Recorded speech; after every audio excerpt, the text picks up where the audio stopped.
اس کی شخصیت کرشماتی تھی، اس کی ایک آواز پر عوام کا ٹھاٹھے مارتا سمندر امڑ آتا۔ اس کے چاہنے والوں نے ہمیشہ اس کی آواز پر لبیک کہا۔ وہ تخت نشین ہوا تو پوری دنیا میں تہلکہ مچا دیا، اس کے قصے زبان زد عام ہو گئے۔ اس کے دور میں ملکی تاریخ کی سب سے بڑی OIC کانفرنس ہوئی۔ اس نے مذہبی لحاظ سے ایسا کارنامہ انجام دیا جو ہمیشہ یاد رکھا جائے گا۔ اس کے سیاسی کیریئر میں بیرونی مداخلت والے خط کی گونج پوری دنیا میں سنائی دی۔ پھر یوں ہوا کہ اسے حکومت سے ہٹانے کے لیے تمام مخالفین ایک ہو گئے۔ اس کے خلاف شور مچایا گیا کہ مہنگائی سے لوگ مر رہے ہیں۔ سیاسی مخالفین کے یکجان ہونے کے بعد اسے وزارت عظمیٰ سے ہاتھ دھونے پڑے۔ ناظرین، یہ ایک نہیں بلکہ 2 سیاستدانوں کی کہانی ہے۔ عمران خان اور ذوالفقار علی بھٹو دونوں کی سیاسی زندگی میں بہت مماثلت تھی۔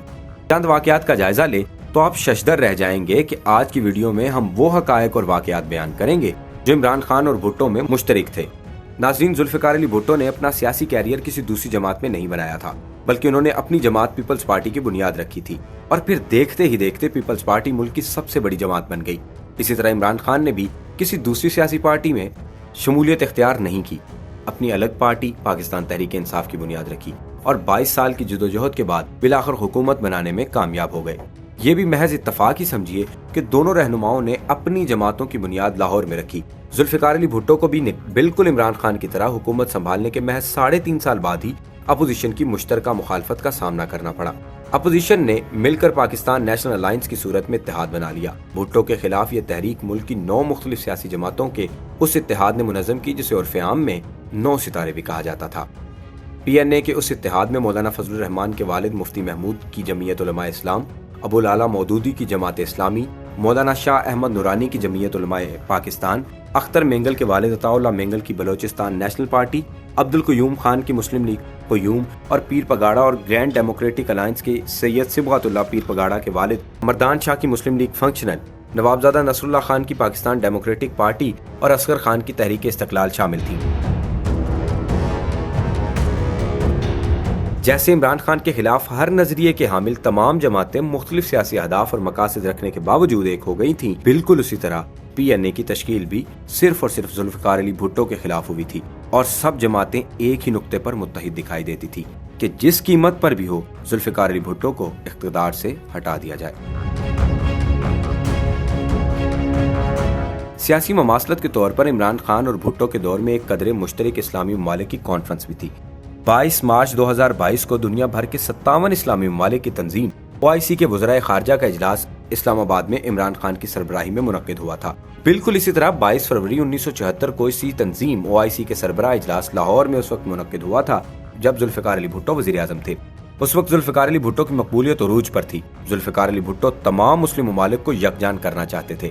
وہ چاہتے تھے ایک الگ سے بلاک ہو جہاں وہ اپنی مرضی سے فیصلے کریں۔ اسی طرح عمران خان بھی یہی کوشش رہی کہ دنیا بھر کے مسلمان ایک دوسرے کے ساتھ ہاتھ ملا لیں۔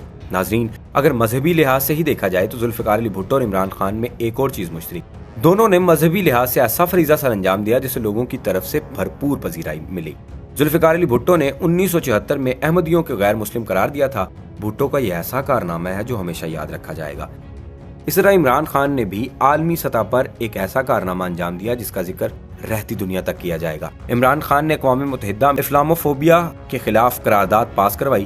عمران خان کی کوششوں کے بعد اقوام متحدہ نے فیصلہ کیا کہ ہر سال 15 مارچ کا دن دنیا بھر میں اسلاموفوبیا کے خلاف منایا جائے گا۔ ناظرین، جیسے آج عمران خان نے خط کا حوالہ دے کر سیاسی صورتحال کو عالمی سازش قرار دیا، ذوالفقار علی بھٹو کے بعض حامی اور پیپلز پارٹی کے بہت سے رہنما بھی حکومت کے خلاف حزب اختلاف کے گٹھ جوڑ کو اندرونی معاملہ نہیں سمجھتے تھے۔ عمران خان نے مغربی طاقت کو اپنے اقتدار کے خلاف سازش کا ذمہ دار ٹھہرایا۔ بالکل ویسے ہی پیپلز پارٹی نے ذوالفقار علی بھٹو کی معزولی کا ذمہ دار امریکہ کو قرار دیا تھا۔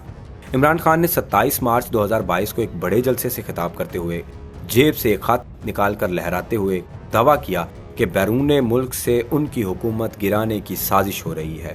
انہوں نے اپنی تقریر میں ذوالفقار علی بھٹو کا بھی حوالہ دیا جنہوں نے 45 برس قبل پاکستان کی پارلیمنٹ کے مشترکہ اجلاس میں کی جانے والی ایک انتہائی جذباتی تقریر میں ان کی حکومت کے خلاف اپوزیشن کی تحریک کے پیچھے امریکہ ہے جو انہیں اقتدار سے نکالنا چاہتا ہے۔